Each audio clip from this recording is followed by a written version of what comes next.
दाखल करताय, तुम्हाला उमेदवारी फॉर्म मिळालेला आहे, काय नेमकी अडचणी आहेत सकाळपासून तुम्ही उमेदवारी दाखल करण्यासाठी प्रयत्न करता? महामानव बाबासाहेब आंबेडकर यांनी लिहिलेल्या राज्यघटनेत आणि संविधानाच्या लोकशाही मार्गाने निवडणूक लढण्याचा मला अधिकार आहे. तो अधिकार सर्वसामान्य कुटुंबातील मी महिला आहे, तो आज मला मिळाला म्हणून मी 4 दिवस झाले मी खूप आनंदाने होते की मला तो अधिकार मिळाला.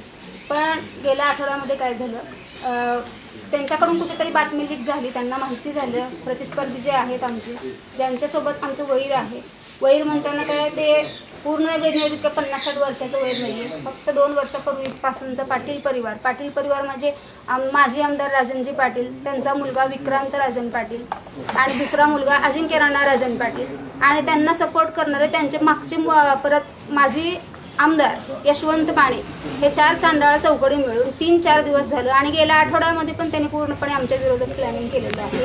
त्याची उत्तर मी मध्ये सोलापूरमध्ये पत्रकार परिषदेमध्येही दिली. वेगवेगळे त्यांनी माझ्यावर आरोप केले. पाटील परिवार आणि माझं, आंगरकर पाटील परिवार आणि माझी गेली 2 वर्ष झालं संघर्ष चालू आहेत. फक्त छत्रपती शिवाजी महाराज यांच्या शिवजयंती मिरवणुकीमध्ये माझ्या मुलाला एक जणांनी खांद्यावर घेतलं, तिथून हा आमचा संघर्ष चालू झालेला होता. माफी मागून देखील माफी मिळालेली नाही. 2 वर्ष कुठे कुठे आणि कसं गेले ते पूर्ण सगळ्यांना माहिती आहे. ते बोलण्यात आज अर्ज दाखल करताना काय अडचणी आहेत? आज त्यांना गेल्या आठवड्यापासून माहिती झालं उज्ज्वला तिथे हे फॉर्म भरणार आहे. मी 3 दिवसापूर्वी तर मोहोळमध्ये आले. एकतर सर्व्हर डाऊन असल्यामुळे ऑनलाईन प्रक्रिया होत नव्हती. ऑनलाईन प्रक्रियामध्ये परत शौचालयाचा फक्त प्रश्न उपस्थित झाला की तो दाखला नव्हता. मग परत आम्ही कलेक्टर साहेबांना मी मेल केला, त्यांना मी अर्जही केला आणखी असं मला दाखला मिळावा म्हणून. मग ते काय त्यांनी हो मी सीओला सांगतो एवढं सांगितलं. गेल्या आठवड्यापासून मी सीओ साहेबांना फोन करते. सीओ साहेब सुरेश बदर आणि तहसीलदार साहेब सचिन मुळे, तेच तिथले निवडणूक निर्णायक अधिकारी आहेत अनगर नगर पंचायत येथे, आणि त्यांनी मला ते दाखला कालपासून मिळू दिलेलं नाहीये. तरी मी मागचे दुसरे डॉक्युमेंट्स घेऊन मी कसंही तयार केलं तर आज फॉर्म भरायला निघणार होते. फॉर्म भरायला निघणार हे सर्व सोशल मीडिया आणि प्रत्येकाला माहिती झालं होतं. तरी त्यांनी गेल्या 10 तारखेपासून फॉर्म भरण्याची प्रक्रिया चालू झाली.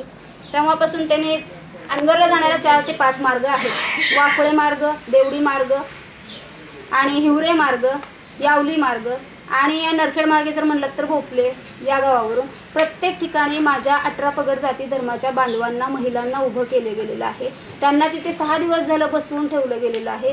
त्यांचा रोजगार त्यांना दिला जातोय. पण 2 मिनिट लक्षात घ्या, प्रत्येक शेतकऱ्याच्या मध्ये त्या माऊली कामाला जात होत्या. प्रत्येक शेतकऱ्याच्या पिकाचं आज नुकसान होते. कारण का उभं केलंय, कशासाठी हे सगळं? हे फक्त अनगर नगर पंचायत बिनविरोध होऊ नये म्हणून हा पूर्णपणे त्यांनी प्लॅनिंग केलेला आहे, व्हावी म्हणून.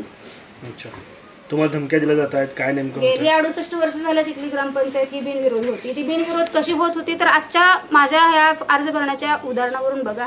मला आज सकाळपासून तिथे अर्ज भरू दिला जात नाहीये, कारण सगळ्या रस्त्याने जाताना सगळे ट्रॅक्टर्स लावलेले आहेत, गाड्या लावलेल्या आहेत. आज नोटरी जिथं करायला जाते तिथं माझ्या मागं MS14 ES MS13 ES 1444 ही व्हॅन वेणू गाडी ती माझा पाठलाग करत आहे. 3-4 ठिकाणी मी आज मोहोळमध्ये फिरतेय तर ती गाडी पूर्ण पाठीमागेच आहे माझ्या. मी त्या गाडीतून पाहतेय. मी परत रागाने उतरले आणि छत्रपती शिवाजी महाराजांची आई आज राजमाता जिजाऊने जर स्वतः काष्टा घातला नसता आणि एकुलता एक मुलगा म्हणून त्यांनी जर काय मनाशी ठरवलं नसतं कसं करू, तर त्यांनी तसंच मी त्या हे लक्षात घेऊन त्या गाडीचा मी पाठलाग केला. जवळजवळ मी त्या गाडीच्या मागे 300 किलोमीटर पर्यंत मी धावत गेले तर ती गाडी सुसाट वाहत गेली. ते आज काय व्हायचे होऊ दे. मी आज माझ्या मुलाच्या आता पुढची भूमिका काय असणार आहे किंवा तुम्ही त्या गाडीचा पाठलाग केलेला आहे. ती गाडी मला पाहताच पुढे गेलेली आहे. त्यांनी मग परत दुसरी गाडी बदलून आलेली आहेत. अशा मोहोळ तालुक्यामध्ये किती गाड्या फिरत आहेत ते बघा. SP सरांना मी गेल्या 8 दिवसापूर्वी मेल केला, गेल्या महिन्यातही मेल केला. समक्ष ॲडिशनल प्रीतम यावलकर यांनाही मी भेटून आले, तेही म्हणले तरी प्रोटेक्शन देतो. आज सकाळपासून आम्ही त्यांना कॉल करतोय तर एकही पोलीस व्हॅन इथं आलेली नाही. आज तुम्हाला अर्ज भरू दिलेला नाहीये, अजून 2 दिवस राहिलेत. या 2 दिवसात तुम्ही काही प्रयत्न करणार अर्ज भरण्यासाठी? आता उद्या जरी जायचं म्हटलं तर उद्या हीच परिस्थिती असणार आहे. सगळे ट्रॅक्टर्स लावले जातील, सगळे पोलीस प्रशासन अनगरमध्ये जाऊन थांबले आणि इथं मी तशीच आहे. आज राज्याच्या गृहमंत्र्यांना देवेंद्र फडणवीस साहेबांना मला फक्त हाच प्रतिप्रश्न करायचा आहे की तुम्ही लाडकी बहीण म्हणून योजना आणलेली आहे, पण ही लाडकी बहीण आज मरणाच्या दारात आहे. तिला काय निवडणूक लढण्याचा अधिकार नाहीये का? ही असती तर फॉर्म भरायला गेले असता राजन पाटील नव्यानं तुमच्या पक्षामध्ये त्यांची नियुक्ती तुम्ही करून घेतलेली आहे.